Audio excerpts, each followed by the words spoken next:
Be at peace. Be at peace. In my awakening. In my awakening. I release. I release. With my heart. With my heart. Free my soul. Free my soul. In my awakening.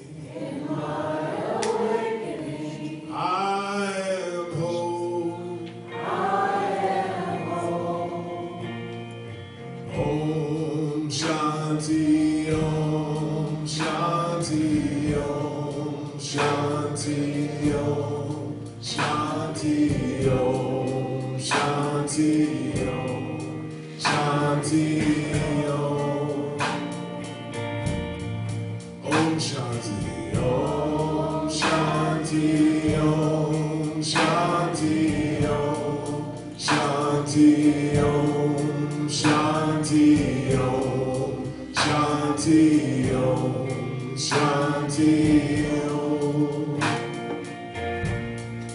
As I love,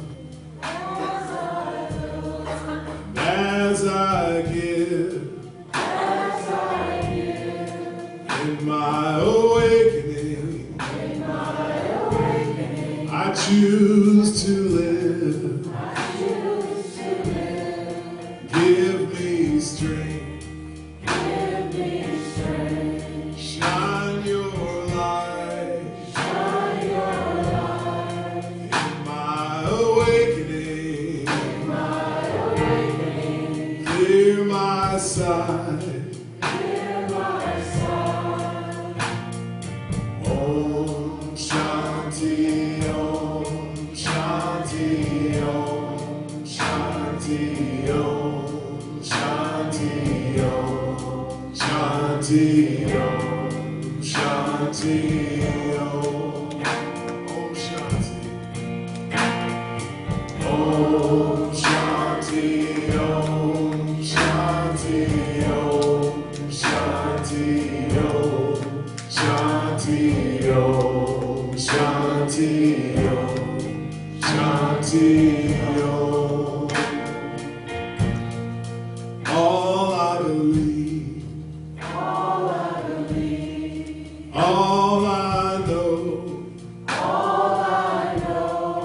in my awakening, I let go. Fill me with hope. Temper my fear. In my awakening, God appear. Om Shanti, Om Shanti, Om Shanti, Om Shanti, Om Shanti, Om Shanti, Om. Om Shanti. Om Shanti, Om Shanti, Om Shanti, Om Shanti, Om Shanti, Om Shanti, Om. Still my mind. Be at peace. In my awakening. I release. With my heart. With my soul. In my awakening. I am whole. And all I believe. And all I know. In my awakening. I let go.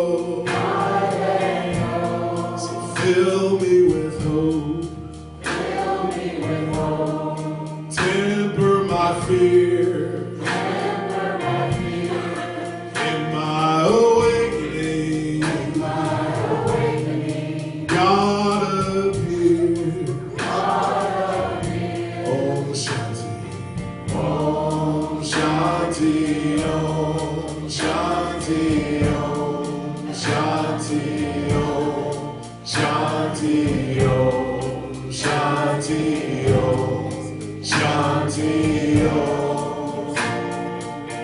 Om Shanti. Om Shanti Om, Shanti Om, Shanti Om, Shanti Om, Shanti Om, Shanti Om. Om Shanti. Om Shanti Om, Shanti Om, Shanti Om, Shanti Om, Shanti Om, Shanti Om.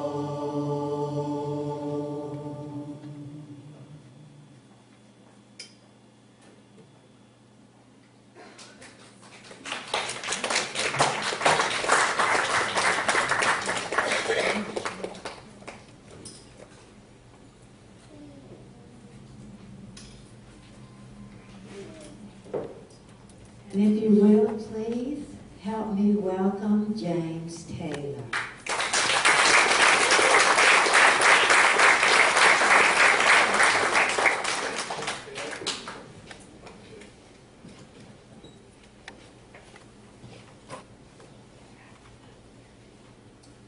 Good morning. Good morning.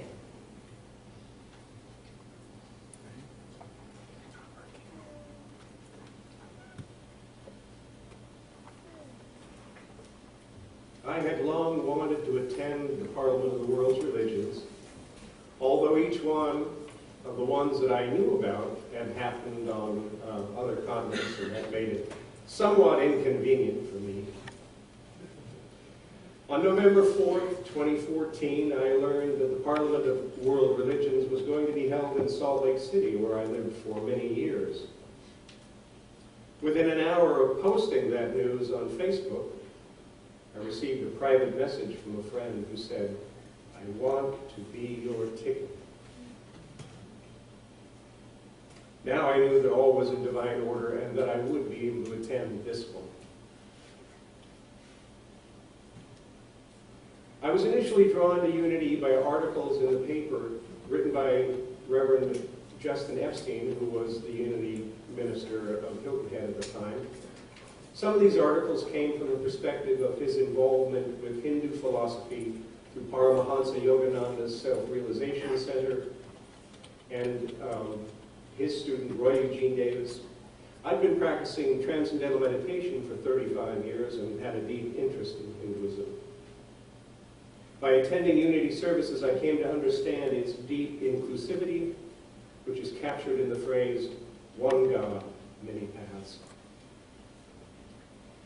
1893, Chicago. Do you like the echo? Commanding, booming. First Parliament of Religions. The first organized gathering of representatives of Western and Eastern spiritual traditions. It's widely recognized as the birth of worldwide formal interreligious dialogue. Unitarian Minister Jenkins Lloyd Jones served as the committee's executive secretary.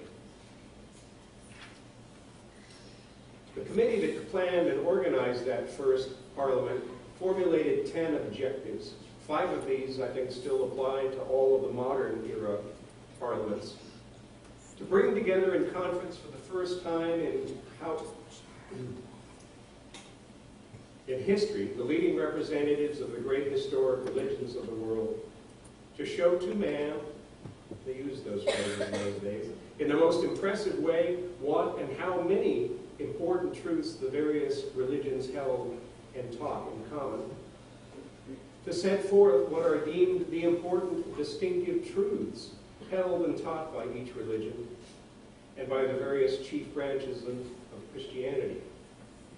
To discover what light religion has to throw on the great problems of the times, especially the important questions connected with temperance, labor, education, wealth, and poverty, and to bring the nations of the earth into a more friendly fellowship in the hope of securing permanent international peace.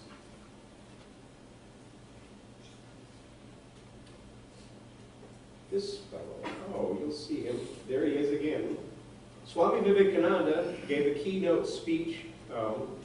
He's considered a key figure in introducing Hinduism, Hindu philosophies to America.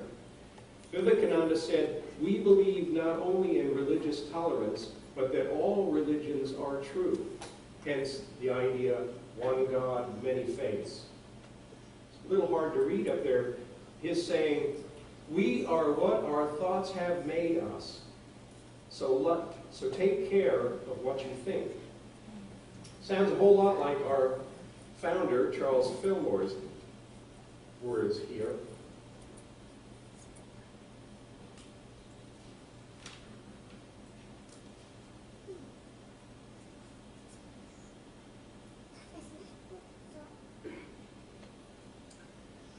Charles and Myrtle.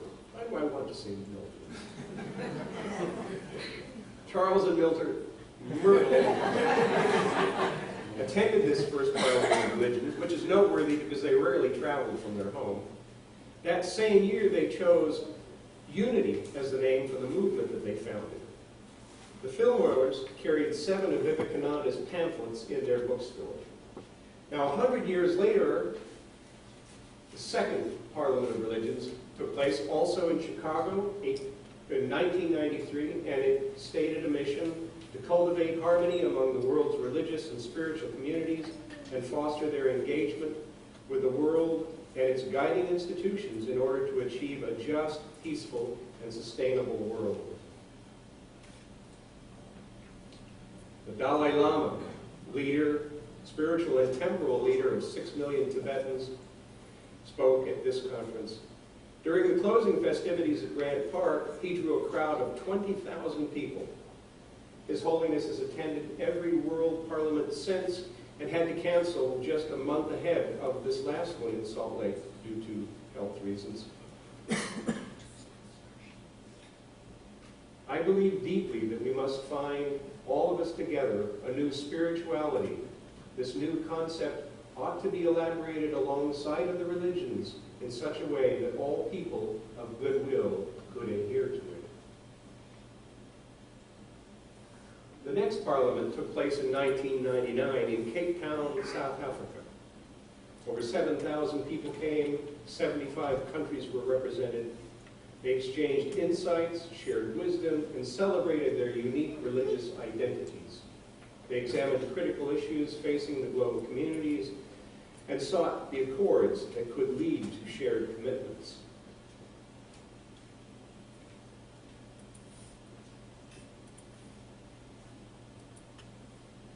This was an important time to embrace South Africa, given its tumultuous history. In 1990, Mandela was released after 27 years in prison. In 1991, the remaining apartheid laws were struck down, international sanctions lifted. In 1994, the ANC won the first non-racial election, and Nelson Mandela became president. In 1996, Bishop Desmond Tutu began the healing process through the Truth and Reconciliation Commission. I love that picture, Bishop Tutu. May your choices reflect your hopes, not your fears. The next, 2004, was held in Barcelona, Spain. 9,000 participants from 74 countries. Their intent was to learn about the teachings, practices of religious and spiritual communities, and to find opportunities for dialogues and create opportunities for cooperation amongst the various religious and spiritual perspectives. That's the Famiglia Sagrada Cathedral in the background. The next, 2009, Melbourne, Australia, over 10,000 participants. It was opened with a welcoming speech by Professor Joy Murphy-Wandon, senior Aboriginal woman of the Wurundjeri people of Central Australia. Aboriginal reconciliation issues are pressing in Australia. The Parliament provided an opportunity to engage these issues within a larger context. Didgeridoo, I love that, with cellos. 2009 was also the year that New Thought was welcomed into the global family of religions. Now, I've listed a bunch of things here, churches and organizations, leaders. You'll note the Association for Global New Thought, Agape International, International New Thought Alliance, Unity Worldwide Ministries. And amongst the leaders, Dr. Michael Beckwith of the Agape International, Dr. Charlotte Shelton, Unity Church of Christianity, Dr. James Trapp, Association of Unity Churches International. Maybe some of the rest of you have favorites in others, Christian Science and so on and so forth, represented there. And finally, in 2015, the Parliament came to Salt Lake City. 10,000 people, 80 nations, 50 faiths were represented. They had a theme, reclaiming the heart of humanity. They focused on a number of things: climate change and care for creation, income inequity and wasteful consumption, war, violence, and hate speech. Mountains are very spiritual places, and Salt Lake City, as you may know, sits beneath the Wasatch Mountains. I personally have spent many happy days hiking in those mountains with my friend Jose, that fellow right there, frog-legged, strong as an ox. With him, I've been on top of every peak that you can see in those pictures. I took this photograph on one summer's day atop the 11,000-foot high Sugarloaf Peak, which is that one right there. And so this lovely, svelte young thing is my wife, Christina, right here.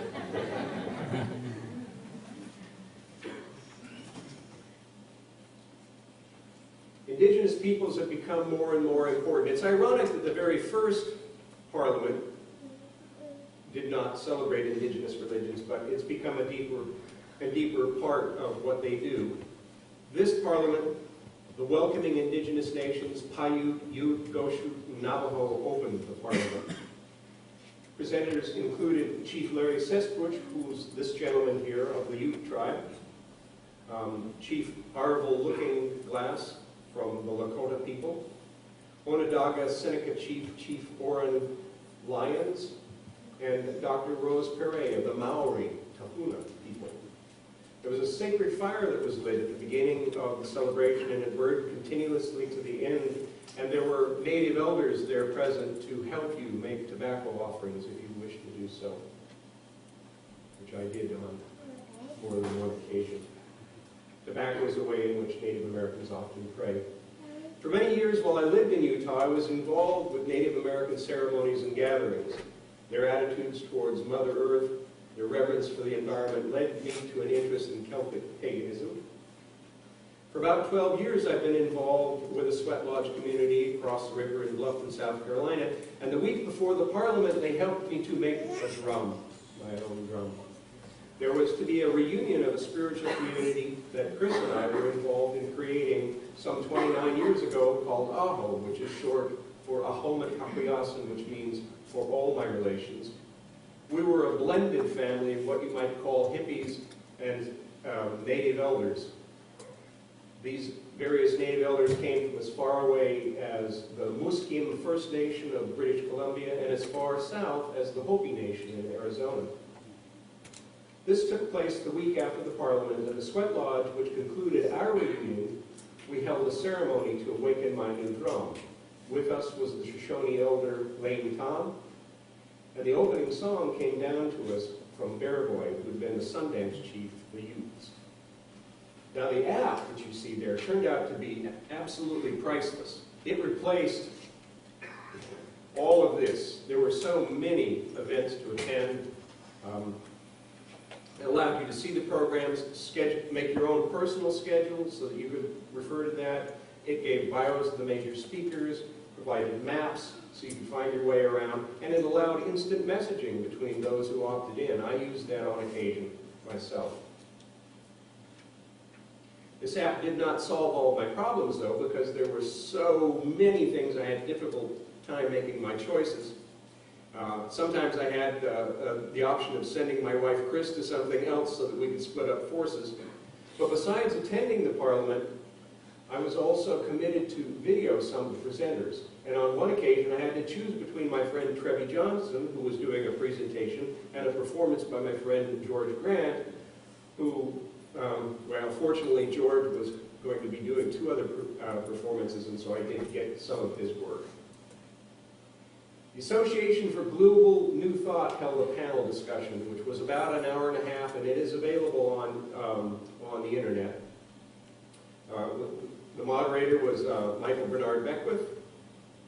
Presenters included Dr. Ken Gordon, Dr. Roger Teal, Reverend Wendy Craig Purcell from the Unity Center in San Diego, and Reverend Temple Hayes from the St. Petersburg Unity. In the earlier session, there was a person from Reverend Temple's church.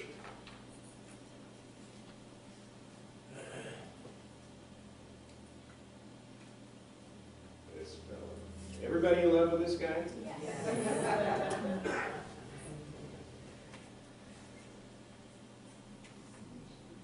Everybody in love with this guy.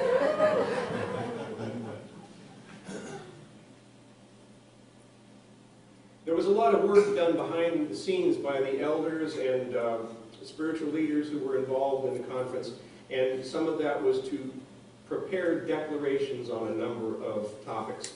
These were developed to be statements that people could sign and were intended then to be sent to the UN, various governments, churches, and so on and so forth.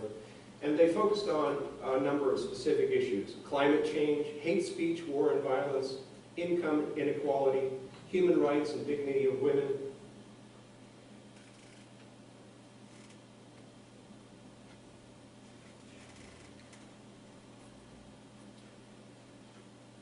I was moved by and signed the declaration to stand with Indigenous people.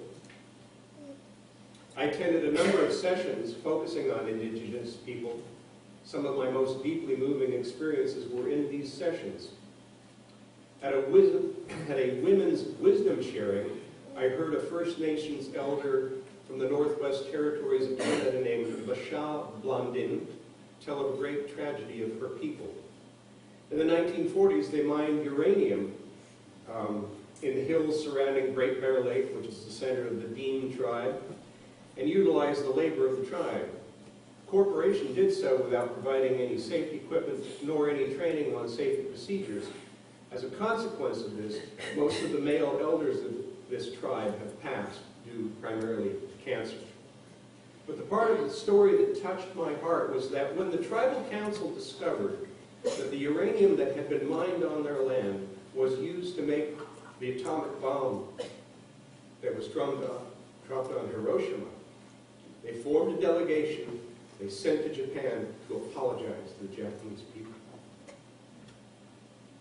Much happier experience for me came because of my commitment to video Trevi Johnson's presentation. Hers was part of a 2-part session. The second part was to be an actual ceremony conducted by a Navajo woman to celebrate menarche, or the passage into womanhood.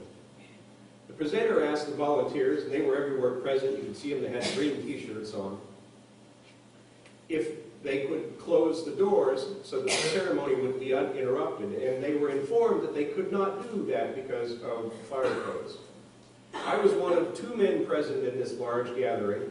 The Navajo woman then explained that in her tradition, often a man would serve as lance carrier in such circumstance, and I was given the honor to guard the doorway, at the end of which I was gifted with some cornmeal that she brought for the ceremony. And I've had the opportunity to use that sense in sacred ways, including the awakening of my drum. Spiritual tool which is by nature feminine.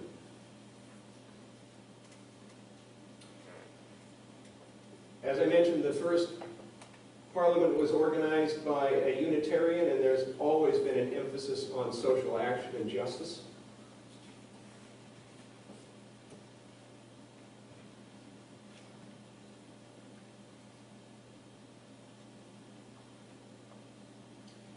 The Declaration to uphold the human rights and dignity of women was amplified in a number of ways. One of them was the inaugural Women's Assembly. Participation of women is essential to achieve harmony among the world's religious and spiritual communities and a just and peaceful, sustainable world. This assembly recognized the responsibility of the world's religions to affirm women's rights, dignity, and place in the community. And it provided a forum for religious and spiritual inspiration for women's empowerment. And there again, Bishop Tutu, I love that. If we are going to see real development in the world, then our best investment is in women.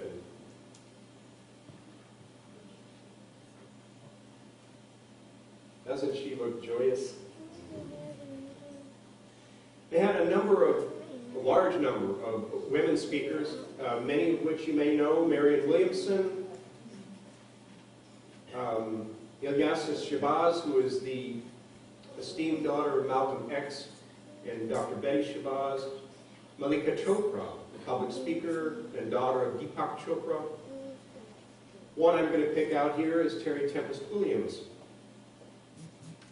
Terry's a woman I was introduced to by my friend Jose, the fellow I showed you earlier, in 1978. At the time that I met her, she was the director of the Museum of Natural History at the University of Utah.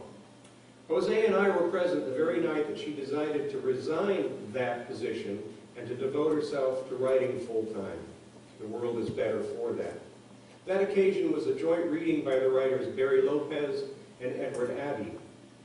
Curiously, my wife Chris went to graduate school with Terry's husband Brooke before Chris and I knew one another and before Terry and Brooke met. Williams is the author of 15 books from major publishers, has received over 30 major honors and awards, and is on numerous boards. And I point her out just because I know her, but I also know that virtually every one of these women is of that stature in the world. Sacred Music Night. Oh, this was a beautiful thing. Many of you know that the Mormon Tabernacle is an amazing building for acoustics and have perhaps seen Christmas pageants and so forth on television there. It'll hold 7,000 people. This event was only for attendees and volunteers at the Parliament, and we filled the place to capacity. Opening devotions were by indigenous people, an imam from the Muslim faith, and the shofar was played to invoke the Judaic sense of spirituality. It was directed by a man named Alan Bachman. Bachman also led a youth symphony that was made up of Utah children from Islam and Hinduism and the Sikh, Buddhist, and Baha'i faiths and so forth. It also closed with a cantor singing, "Let There Be Peace on Earth," the song some of us know. This fella, Ashish Khan, this was my favorite thing in the whole evening. There were lots of great things there. Ashish Khan, born in India, comes from a long line of revered musicians. He's collaborated with Ravi Shankar on many projects, including the film Gandhi. During '89 and '90, Ashish Khan served as a composer and conductor for the National Orchestra of All India. In 1991, working with my friend of 40 years, George Grant, I met him when I began Transcendental Meditation. He became a fine tablas player. And with Alan Bachman, this man here, also there, you can see his yarmulke. He's studying to be a rabbi. They recorded Inner Voyage, which is a masterwork of the world music genre. And they played a selection from this at the Sacred Music Night.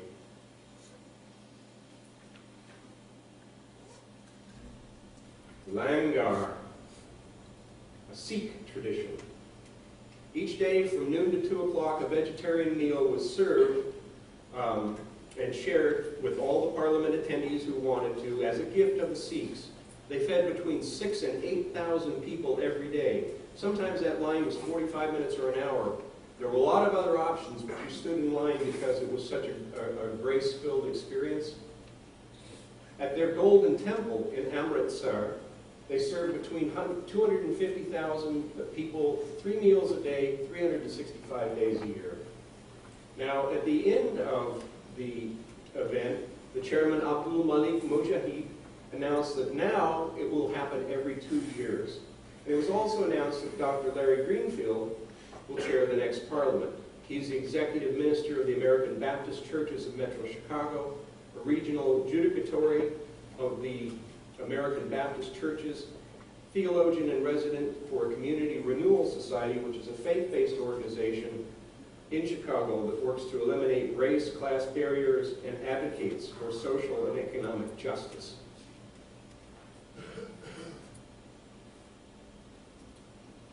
Peace is the message of the first week of Advent. I inadvertently got that wrong.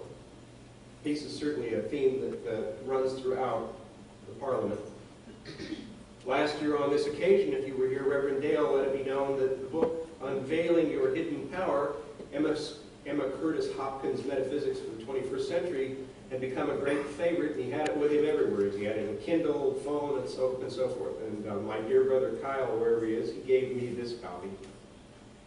I'd like to read a little bit from Lesson 7, Inheritance. But before I do, I'd like to remind everyone here that Myrtle Fillmore found the root of her healing and her faith when she attended a lecture in which she heard, "I am a child of God, therefore I do not inherit sickness."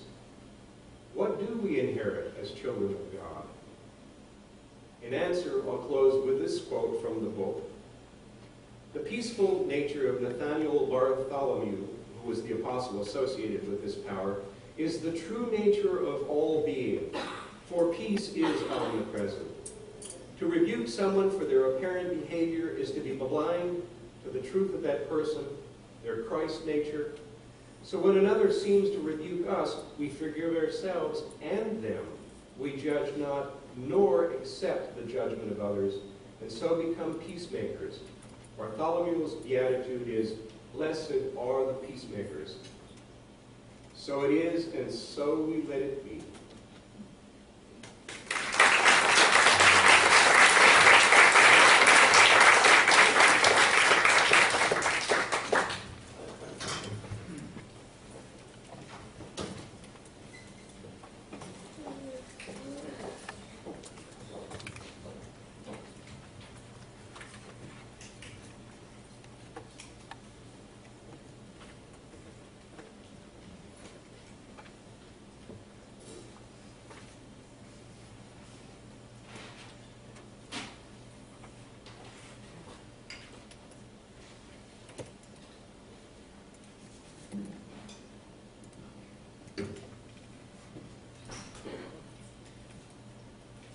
Sharing that wonderful experience, Brother James.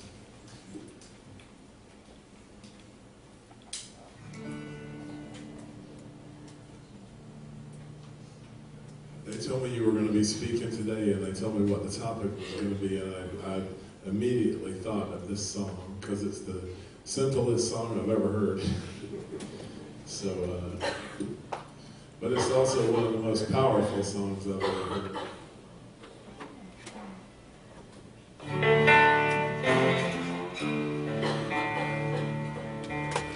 So I will be expecting to hear the choir's going to join me, and we'll be expecting y'all to get involved in this too, as you see fit.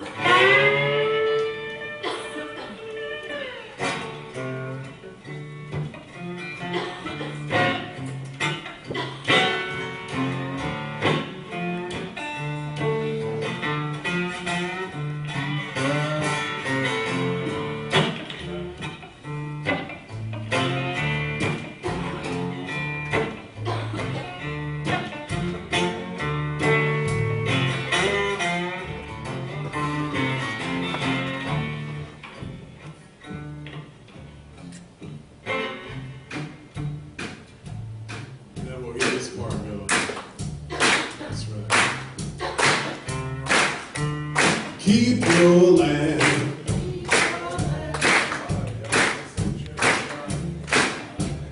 Keep your land. Keep your land. Keep your land. See what God can do. Don't you worry. No, don't worry. No, don't worry.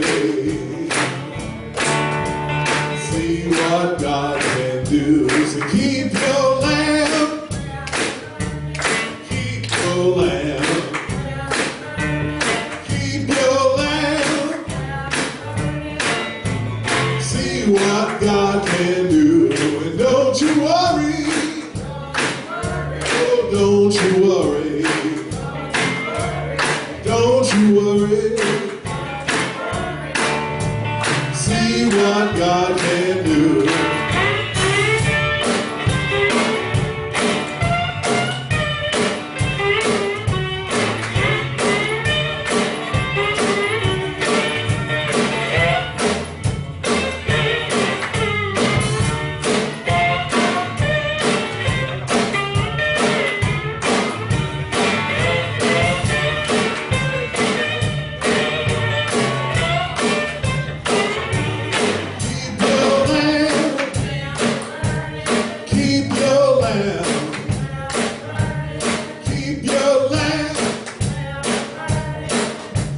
See what God can do, and don't you worry, don't you worry,